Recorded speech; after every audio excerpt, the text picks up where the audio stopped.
Everyone remembers the Addams Family as creepy, kooky, mysterious, and spooky. But behind the cobwebs and laughter were real-life secrets that most fans never knew. From costumes that doubled as torture devices to accidents that created iconic catchphrases, this classic sitcom was full of surprises that still echo through pop culture today. And if you're into hidden Hollywood stories and fascinating behind-the-scenes trivia, make sure to hit like and subscribe. It really helps us keep uncovering these forgotten gems for you. Now, here are 10 jaw-dropping facts you've probably never heard. Number 1. Before Gomez, Morticia, Wednesday, and Pugsley ever became household names, they were just a group of nameless characters sketched in the pages of the New Yorker magazine. Their creator, the brilliantly dark-humored cartoonist Charles Addams, had been drawing them since 1938, always as a mysterious gothic family with no formal identities. Think about that for a second. For over 25 years, these characters had no names. No defined personalities, just little snapshots of dark humor. One cartoon might show them standing cheerfully in front of a guillotine, another preparing a welcome mat made of spikes. But who they were as individuals, that wasn't the point. The joke was always in the situation, not the people. That all changed when TV producer David Levy approached Charles Addams in the early 1960s with a daring idea. Let's bring this creepy clan to television. Exciting, right? Well, there was just one major problem. How do you write scripts for characters who don't even have names? And here's where it gets really fun. Charles Addams came up with some wild options. Imagine if Gomez had been called Repelli, literally short for repellent. Or if Morticia had been named Ulia, a gloomy twist inspired by Shakespeare's tragic heroines. And poor Pugsley, his first draft name was Pubert, a choice the network quickly vetoed for being way too risky for primetime TV in the squeaky clean 1960s. Luckily, Addams sharpened his ideas and settled on the names we know today.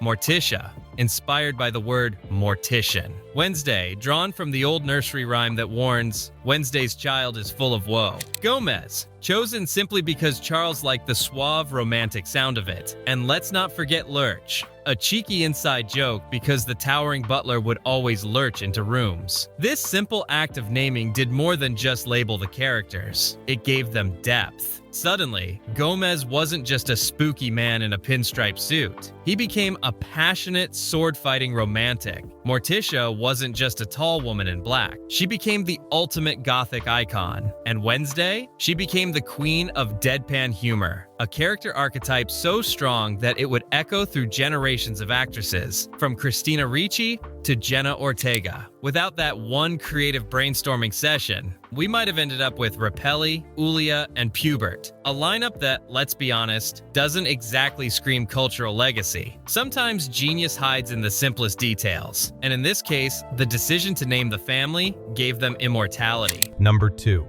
When most people think of Morticia Addams, one image immediately comes to mind. Her tall, graceful figure gliding effortlessly across the Addams spooky mansion. She looked like the definition of elegance, the kind of woman who seemed to float instead of walk. But here's the secret Hollywood never wanted you to know. That smooth, floating movement wasn't just acting, it was survival. The dress designed for Carolyn Jones, the actress who played Morticia, was so unbelievably tight that walking like a normal human being was out of the question. Imagine a garment stitched so snugly around your legs that your stride is reduced to just a few inches. Jones couldn't even bend properly at the knees. So how did she manage that eerie, gliding movement? Simple. She didn't walk, she shuffled. In between scenes, she would take tiny Morticia hops, almost like a penguin in heels. And if she had to travel a longer distance, crew members would literally carry her to set like she was a gothic queen being escorted to her throne. And sitting down? Forget it. The dress was so restrictive that she couldn't sit in a regular chair. Instead, the costume department built her a custom slanted board hidden behind the set. Whenever the cameras weren't rolling, Carolyn would lean against it to rest, like some medieval torture contraption disguised as furniture. To make matters worse, the long, heavy black wig she wore added another layer of discomfort. Under the blazing hot 1960s studio lights, it felt like wearing a thick wool blanket on her head. So the next time you watch Morticia calmly delivering her lines, Remember, behind that serene smile, Carolyn Jones was sweating, stiff, and probably wishing for a fan and a pair of sweatpants. Yet she never broke character. She made pain look like poise. That's not just acting, that's dedication. Number 3.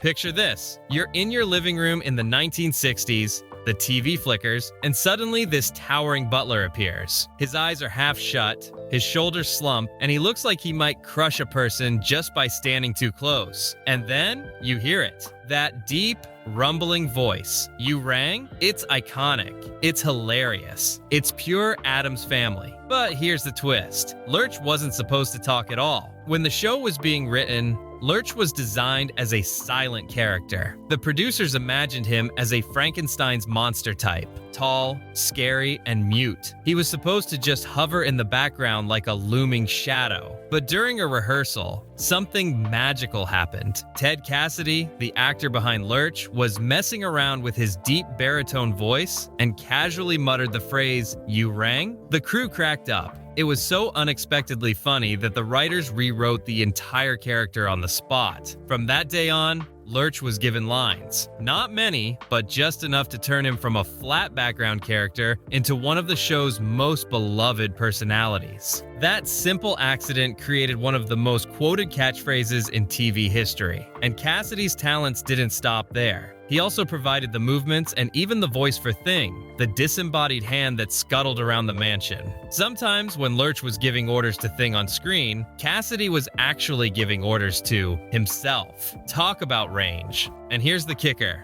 That one improvised line didn't just save Lurch from being forgotten. It made him unforgettable. Even decades later, "You Rang" still echoes through pop culture, proving that sometimes the best TV magic comes from pure accidents. Number 4.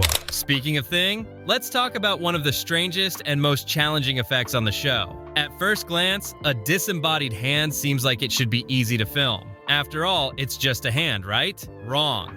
In reality, bringing Thing to life was a logistical puzzle. To create the illusion, actors had to contort themselves into furniture, boxes, and hidden compartments. Imagine lying on your stomach inside a table with just your arm sticking out, holding it perfectly still while the lights above you burn like the surface of the sun. And those lights were no joke. Studio lighting in the 1960s was hot, really hot. So not only did the actors have to freeze their hands in unnatural positions, they had to do it while basically slow cooking under stage lamps. Most of the time, Ted Cassidy played Thing. But when Lurch and Thing needed to appear in the same shot, other crew members would step in. The trick? Props had to be resized so the hand didn't look freakishly large. Cassidy's hands were huge, and without adjustments, Thing risked looking less like a helpful family member and more like a giant monster claw. But here's what made Thing so special. It wasn't just a hand. It had personality. The movements were carefully choreographed. Excited taps, nervous twitches, dramatic crawls. The hand became more than a gimmick. It became a true character with moods and emotions. That's why audiences didn't just laugh at Thing, they believed in it. And that belief turned a simple special effect into one of the most iconic characters in television history. Number 5. Now, here's a twist of fate straight out of TV history. In 1964, two different networks, without even knowing it, premiered two spooky family sitcoms within just days of each other. On ABC, you had The Addams Family. On CBS, you had The Munsters. Let's pause and think about that for a second. No internet leaks, no variety articles spilling secrets, no Twitter rumors. Because, well, Twitter wouldn't exist for another 40 years. Two production teams, completely unaware, were creating near identical concepts at the same time. Naturally, audiences and critics immediately started comparing the two. The Munsters leaned heavily into parody. It was full of classic Universal monsters like Frankenstein, Dracula, and the Wolfman, repackaged into a suburban family format. Meanwhile, The Addams Family was pure Charles Addams. Dark humor, eccentric personalities, and a delightfully macabre sense of wit. And here's where it gets really juicy. The shows even aired in direct competition. Families had to pick a side. Team Munsters or Team Addams? Of course, some die-hard fans found creative solutions. They'd watch one live and record the other using old-school 8mm film cameras aimed directly at their TV screens. That's dedication. In the end, both shows only lasted 2 seasons, but their cult legacies have stretched far beyond that. It's proof that in the 1960s, America had plenty of room in its heart for not one, but 2 creepy clans. So, which was better? Well, let's just say you didn't want to admit your answer in mixed company back then. Number 6. When you think of John Astin, you probably picture that devilish grin, the pencil-thin mustache, and the wild-eyed passion of Gomez Addams. Astin was Gomez. He brought such energy to the role, leaping across furniture, sword fighting, and showering Morticia with endless devotion, that it's hard to imagine him as anyone else. But here's a little-known secret. John Astin actually played 2 different characters on the same show. In the episode Gomez the Politician, he took on the role of Gomez's cousin, Crazier Addams. And when I say different character, I mean really different. New costume, new mannerisms, even a new accent. It was like watching Astin turn into an alternate universe version of himself right there on screen. The performance was so convincing that some guest stars on set didn't even realize it was Astin in both roles. That's how fully he committed. For Astin, it was a chance to stretch his comedy muscles even further. For audiences, it was a reminder that in the Addams universe, one eccentric family member was never enough. And really, if Gomez was already that over the top, imagine how wild a cousin named Crazier had to be. Number 7. Now brace yourself for this next one, because it might ruin a bit of TV magic for you. On screen, the Addams Family mansion looked like the ultimate haunted house. Dusty cobwebs, gloomy shadows, stuffed animal heads staring at you from the walls. But if you'd visited Stage 9 at General Service Studios in Hollywood during filming, you might have thought you'd walked into a candy-colored tea parlor instead of a gothic nightmare. Why? Because the set wasn't spooky at all. It was bright and colorful. Think turquoise armchairs, hot pink walls, golden drapes. It was so cheerful. You'd expect a sitcom mom to walk in offering cookies, not Morticia with her gothic glare. The reason was purely technical. In the early 1960s, TV was still broadcast in black and white, and cameras struggled to capture certain shades. Deep reds, pale greens, and subtle textures would either vanish or turn into flat blobs of gray. So the production team had to cheat. They painted the set in bizarre, high-contrast colors that would translate well into black and white. That's why the fireplace wasn't black. It was painted rust orange, so it would look shadowy. The cobwebs weren't dusty. They were carefully crafted with cotton and spray adhesive to pop against the lighting. Even the polar bear in the hallway was real taxidermy, rented from a prop house, and its blinding white fur reflected studio lights like a mirror. In person, the Addams mansion looked like a bright carnival of colors. But thanks to lighting tricks and smart camera work, viewers at home saw it as the creepiest house on TV. That's the magic of old-school television. You weren't watching reality, you were watching an illusion. Number 8. Today, Wednesday Addams is one of the most iconic characters in pop culture. But here's the kicker. When the family first appeared in Charles Addams cartoons, the kids didn't even have names. So when the producers decided to turn the Addams Family into a TV show, they needed something bold, something that would set this gloomy little girl apart from every other cheerful child on television. Charles Addams suggested Wednesday, inspired by the old nursery rhyme, "Wednesday's child is full of woe." And just like that, a legend was born. This was a game changer. In the early 1960s, TV kids were all sunshine and smiles. Think Opie Taylor from The Andy Griffith Show or Beaver Cleaver from Leave It to Beaver. Sweet, innocent, wholesome. But Wednesday, she was morbid, serious, and fascinated by the dark side of life. And the actress who brought her to life, Lisa Loring, was only 6 years old. Yet she delivered those grim one-liners with a straight face that could chill the room. Her braided pigtails became a hairstyle copied for generations. From Christina Ricci's haunting 1990s version to Jenna Ortega's viral Netflix portrayal, that one simple naming decision cracked the mold of what a TV child could be. Wednesday wasn't bubbly or cute. She was witty, sharp, and a little scary. And audiences loved her for it. Sometimes just one word can change television history. In this case, that word was Wednesday. Number 9. Go ahead, snap your fingers. You know the tune. The Addams Family theme song is one of the most recognizable pieces of music in television history. But here's a shocker. The network almost rejected it. Originally, producers wanted something serious. Dark orchestral music like a horror film, but composer Vic Mizzy thought that would be a mistake. Instead, he wrote a playful harpsichord melody with those now famous finger snaps. He wanted the audience to be in on the joke, not spooked away by it. And here's a fun bit of trivia. Vic Mizzy didn't hire a choir or a band. He sang the entire theme himself, layering his own voice over and over in the studio. Talk about multitasking. The executives weren't convinced at first. They worried that finger snaps might feel gimmicky. But once they saw the cast lined up on screen, staring into the camera with deadpan expressions in perfect rhythm with the snaps, they knew they had gold. Today, you can walk into almost any room, snap twice, and someone will finish the tune. That's not just a theme song. That's cultural immortality. Number 10.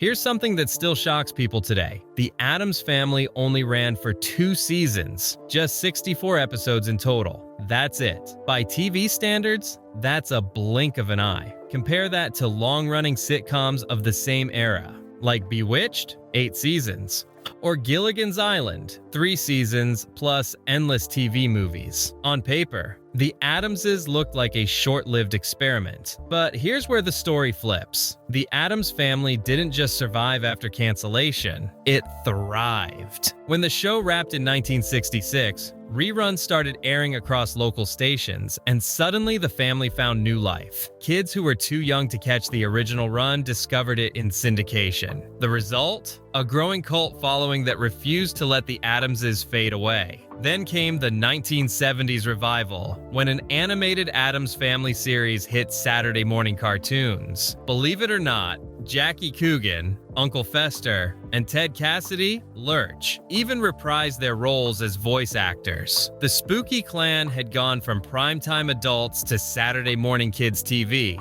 and the fans loved it. By the 1990s, the family was back in the spotlight in a huge way. The live-action films, starring Raul Julia as Gomez, Angelica Houston as Morticia, and a scene-stealing Christina Ricci as Wednesday, were box office hits. Suddenly, a whole new generation grew up snapping along to that famous theme. The films were stylish, gothic, funny, and just dark enough to feel dangerous without losing the family charm. But the story doesn't end there. Over the years, the Addamses returned again and again through stage musicals, more animated projects, comic book revivals, and even video games. And in 2022, the Netflix series Wednesday, starring Jenna Ortega, became a cultural juggernaut, breaking streaming records and reigniting the world's love for this spooky family. Ortega's performance didn't just win over fans. It turned Wednesday into a global-style icon, with her gothic dance scene going viral across TikTok, Instagram, and beyond. Here's the key point. While many sitcoms from the 1960s have faded into trivia night answers, the Addams Family has remained timeless. Why? Because it wasn't just about jokes or gags. It had a unique identity, a world where weirdness wasn't mocked but celebrated, where love and loyalty mattered more than fitting in.